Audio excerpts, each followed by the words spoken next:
meu nome é Andressa, eu sou técnica, trabalho aqui na Segunda Vara Federal de Canoas. Estou participando aqui do projeto das memórias, né, da enchente, fui atingida. A água invadiu ali em casa na sexta-feira, dia 3 de maio. Na verdade, foi entre a madrugada ali, entre o dia 13 e o dia 4. No dia 13 ainda eu lembro que foi assim, a gente estava trabalhando online naquela sexta-feira, já porque estava chovendo muito aqui no município e o pessoal aqui, né, todo mundo estava online. E eu estava trabalhando, isso era mais ou menos por volta das 13h30, 4 horas da tarde. Começaram um compartilhamento no WhatsApp falando que talvez a água chegasse perto da minha casa, porque eu moro muito longe ali de qualquer dique, qualquer rio, assim, nunca teve nada de alagamento ali onde eu moro. Eu moro no bairro Harmonia, em Canoas, Harmonia Centro. Nunca entrou nada de água ali, e começaram a dizer que se o Guaíba chegasse em 5 metros, né, poderia chegar até a minha rua, e eu comecei a ficar um pouco apreensiva, mas eu continuei trabalhando. Tá, aí, isso na sexta-feira, eu já estava sabendo, eu e meu namorado, a gente já estava sabendo, ele é de São Leopoldo, a gente já estava sabendo que ia ser difícil eu ir para São Leopoldo depois do trabalho, porque a BR-116 estava fechada, né, ali em Esteio já estava coberto de água. E aí ele veio me buscar pela 448. Quando ele chegou ali em casa, na sexta-feira, ele por volta de umas 5 da tarde, eu continuava trabalhando, ele chegou, ele estava bem nervoso, ele dizia, nossa, tu não tem noção, tem muita água na 448, tem muita água, eu acho que a água vai chegar aqui sim. Eu nunca vi nada parecido, foi muito difícil eu chegar aqui, a BR tá fechada, tá bem difícil, eu fiquei, meu Deus. Aí terminei de trabalhar, o EPROC, eu lembro que até ele parou de funcionar logo em seguida. E aí eu arrumei uma mochila, pensei, bom, tá, então, né, se aparece que vai entrar água aqui por perto, eu vou arrumar uma mochila e vou sair de casa, mas eu volto no domingo. Aí eu levantei eu moro num sobrado, numa casa, né, de 2 andares, então algumas coisas eu tirei do primeiro andar, tirei tapete, porque na minha visão achei que só ia entrar uma lâmina de água. E aí tirei tapete, tirei algumas coisas ali por baixo, alguns sapatos, umas coisas que tinha assim. E peguei ainda tijolos na casa da minha irmã, que ela mora ali perto. Peguei uns tijolos para colocar em cima de uma mesa, a mesa em cima, né, dos tijolos. Pensei, bom, se entrar água aqui, vai entrar uma lâmina de água, né? Então vou conseguir salvar as coisas, assim. E ainda coloquei isso e fechei a sair de casa. A minha mãe mora comigo, a minha mãe ainda não quis sair, porque ainda não estava em período de evacuação, né? Só saía assim mais por prevenção. E daí isso era na sexta-feira, mais ou menos por 6 horas da tarde, 6, 7 horas da tarde. Aí logo em seguida o meu chefe, né, o diretor de secretaria, ele pegou e comentou comigo, olha, Andressa, se tu quiser deixar o carro aqui na Justiça Federal, porque estão falando que a água vai chegar ali onde tu mora, né? E aí eu já comecei a ficar mais apreensiva com essa informação dele, porque eu não acreditava que ia entrar água, né, ali. E aí eu pensei, obrigada, mas eu tirei o carro e não fiquei com o carro ali no condomínio. A minha mãe ficou em casa ainda. Aí eu fui para São Leopoldo e eu ficava acompanhando o trajeto da água, porque não teve orientação, assim, né, não teve muita orientação de órgãos públicos falando, bom, saiam, evacuem. A gente sabia que tinha que sair ou que a água estava chegando em casa, porque eles desligavam as luzes dos postes e daí aquela quadra ficava sem luz. Então a gente sabia que a água estava chegando por ali. E aí eu fiquei acompanhando a madrugada inteira, era meia-noite mais ou menos, estava na quadra de trás e daí eu falei para minha mãe, disse para ela sair de casa. Ela não queria sair, aquela resistência, saiu, foi para casa da minha irmã e não fechou a casa. Saiu assim, ela não saiu, não levou mochila, não levou nada, não, que a gente mora dentro de um condomínio, sobrado dentro de um condomínio. E aí ela só fechou a porta, assim, mas não fechou, não deixou aberta a janela. Saiu com o carro e, vou dormir na casa da Vanessa, então, como tu tá falando que eu tenho que sair, e foi dormir lá. E eu acompanhando, continuei acompanhando mesmo, ela já estando na casa da minha irmã, eu fiquei acompanhando o trajeto da água. E daí, quando foi mais ou menos por volta de 6h30 daí da manhã, a água efetivamente estava na rua da minha casa. E daí dali só foi um sentimento assim de desespero, de culpa de não ter colocado mais coisas para cima, porque eu achei que fosse entrar muito pouco, né? Não que entrasse a quantidade de água que entrou. Eu chorei demais nesse dia, assim, era um sentimento muito ruim. Eu digo para as pessoas que o que eu vivi ali da enchente foi pior do que o Covid, porque na época do Covid tu tinha uma casa, tu só não podia sair e a interação com as outras pessoas ficou prejudicada. Só que agora com a enchente tu não tinha para onde tu ir, então tu ficou sem a tua identidade, na verdade, né?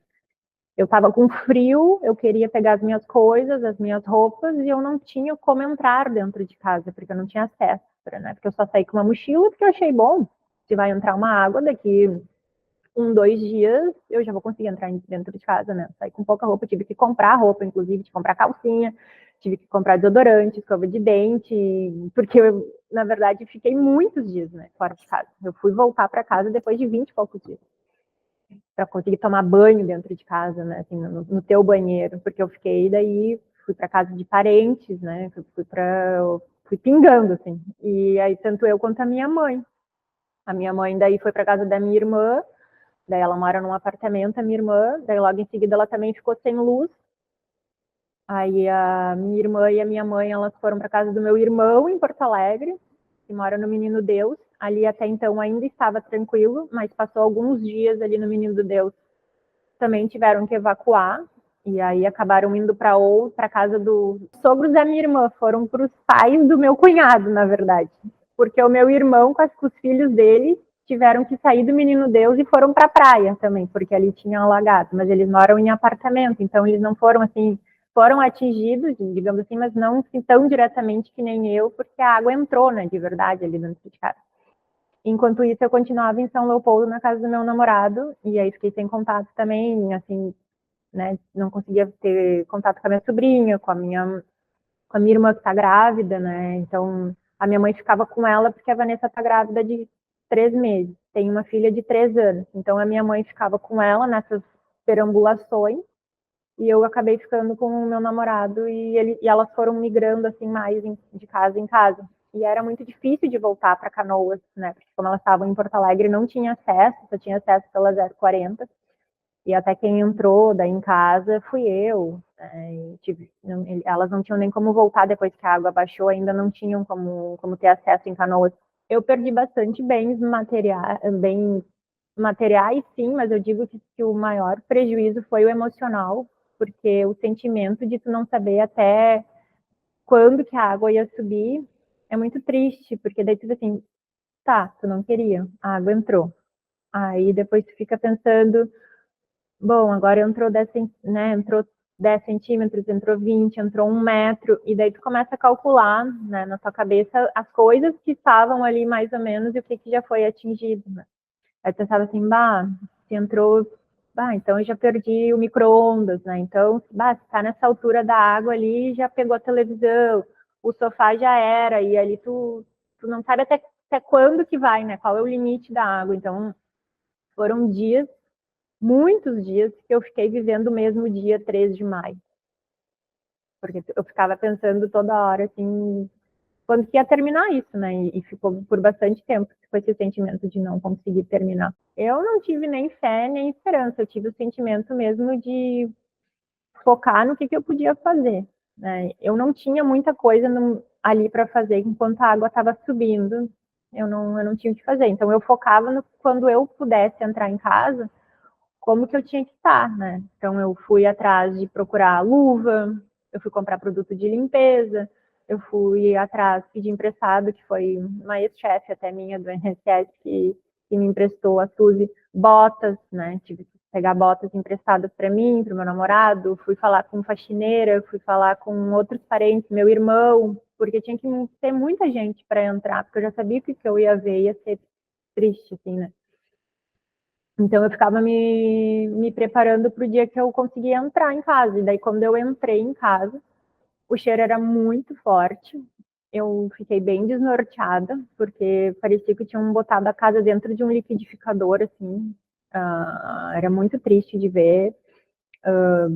brinquedos que tinha ali, nossa, a vida toda estragados, fotos de formatura, de casamento, coisas que a gente não tem digital, assim, coisas antigas, as fotos ficavam todas borradas, não tinha o que fazer, assim, muito triste. Além dos móveis, assim, que estavam mofados, saindo bolor e se desmanchando, a madeira, o MDF, essas coisas assim de lembrancinha de viagem, né? Coisas assim que tu gosta, mimos, tudo perdido. Né? As fotos, assim, eu lembro que eu tenho uma foto, que eu tirei foto de fotos que estavam borradas, mas assim, para pelo menos eu ter a lembrança delas, porque não deu para recuperar, era o rosto todo borrado, mas aí dava para ver mais ou menos as pessoas, né, os personagens que eu lembrava da foto.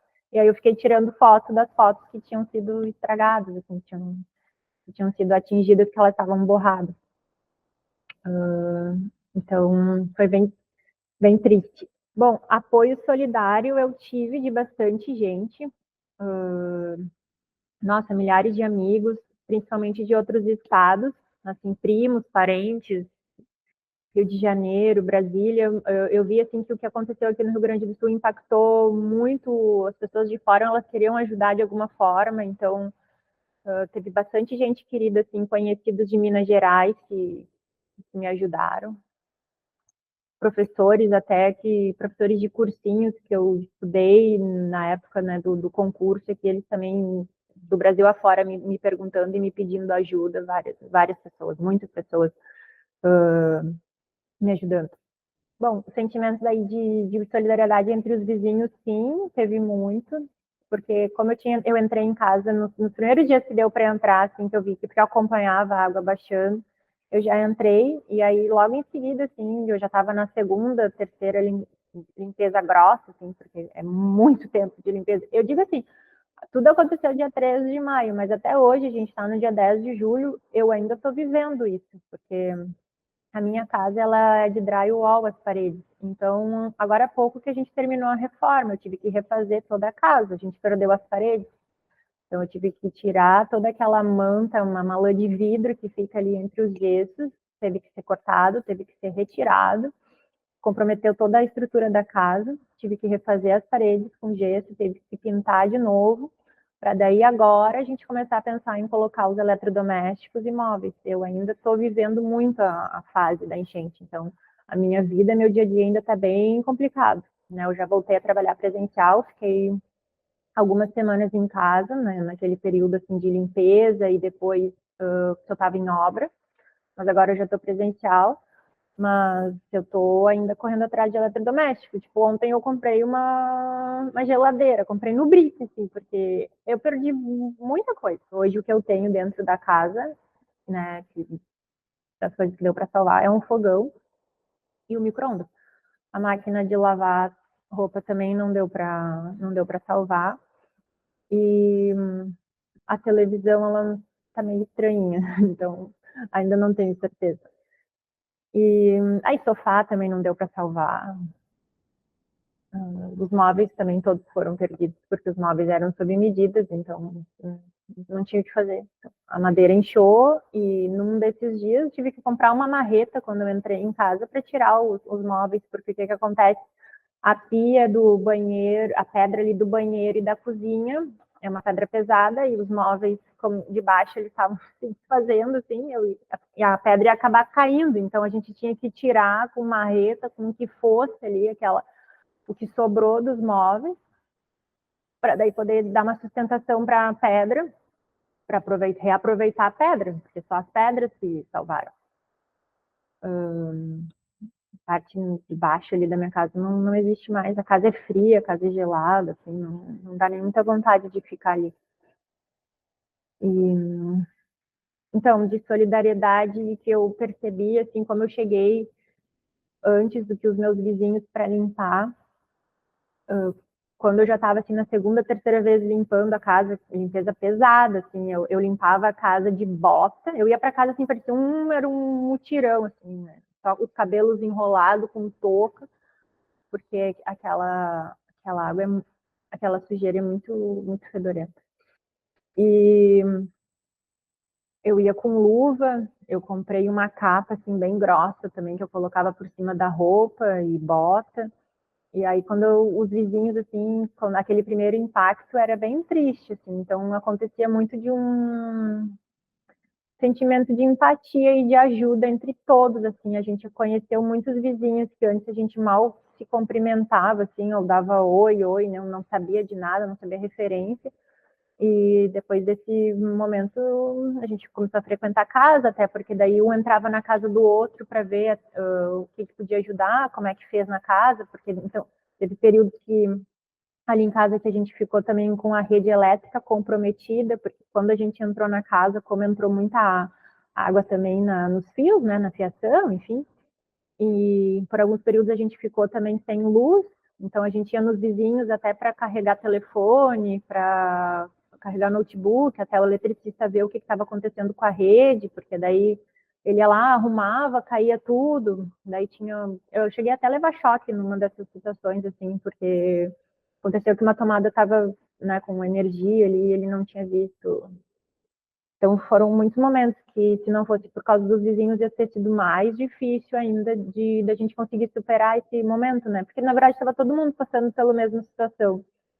Então os vizinhos estavam se ajudando muito, muito, muito.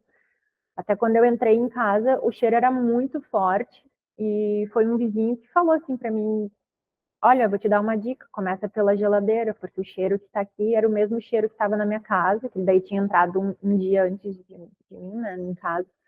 Porque eu falei, André, meu vizinho, eu não sei por onde que eu começo, o cheiro é muito forte, eu não sei se eu tiro o lodo, o que eu faço? Ele, não, vai para a geladeira, tira tudo da geladeira, inclusive tira a geladeira da casa para tentar salvar. Então, os vizinhos foram essenciais, assim, nessa ajuda, nessa solidariedade. Foi bem importante. A gente até se olha de um outro jeito, é como se fosse uma família mesmo, né? Porque muitas vezes tu conversa com as pessoas que não passaram por isso e elas não entendem, assim, é difícil, sabe, de tu tornar bem objetivo o que aconteceu.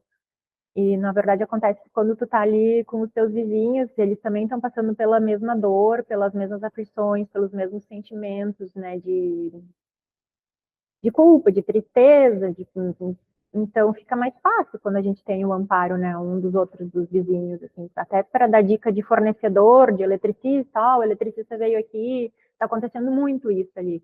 O eletricista tal veio aqui, ele fez um bom trabalho, vou te dar a dica de quem salvou as minhas almofadas, então está acontecendo muito, assim, de pintor tal é bom, porque está todo mundo na mesma situação. Bom, e o maior ensinamento de tudo isso que juntos somos mais fortes, né? O poder assim da amizade, o poder da empatia é muito grande, realmente faz muita diferença na vida das pessoas. Por muitos momentos eu me senti muito sozinha, eu achei que eu não ia conseguir encarar, porque era muita dor, era muita tristeza das coisas materiais que eu tinha perdido, mas também do desgaste emocional, muitas noites sem dormir, muita dúvida, muita tristeza. E com certeza foi a ajuda dos amigos, as palavras de incentivo, ajudas de querer, não, eu vou aí te ajudar a limpar, sabe? Todo essa solidariedade que fez eu dizer, não, eu vou superar, vai dar certo, é um momento bem complicado, mas eu vou conseguir. Então, esse é um ensinamento, assim, que o poder, a gente às vezes pode achar que não, que ajudar alguém, que pode ser besteira, mas não faz muita diferença na vida. A empatia.